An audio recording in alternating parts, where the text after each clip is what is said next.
వేరుశనగ గుడ్డు వేస్తున్నాం కదండి, అందుకోసం ఏంటంటే చింతపండు కొంచెమే తీసుకున్నాను అనమాట, కొంచెం అనమాట. చట్నీ కూడా ఎక్కువ అవుతుంది కదా, ఎందుకంటే వేరుశనగ గుళ్ళు ఇవన్నీ వేసినప్పుడు బాగుంటుంది. ఇంకా సరే పచ్చిమిరకాయలు మంచిగా వేగిపోయినాయి అన్నమాట. ఓకే, ఎందుకండి కొంచెం జీలకర్ర వేసాను అనమాట.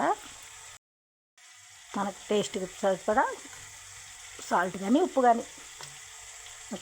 టమాటాలు 6 వేసామని చెప్పారు కొంచెం, కానీ చూడండి ఎంత అవుతుంది, అది మగ్గేపాటికి కొంచెమే అవుతుందండి. ఓకే, చూసారా టమాటాలు ఎంత చక్కగా మగ్గిపోయినాయో. ఓకే,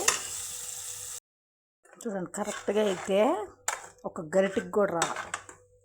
ఓకే, టమాటాలు వేపిన నూనె ఉంది కదండి, దాంట్లోనే తాలింపు కూడా వేసేస్తున్నాను అనమాట. ఓకే, కొంచెం నూనె పూసుకొని తాలింపు వేసేస్తున్నాను.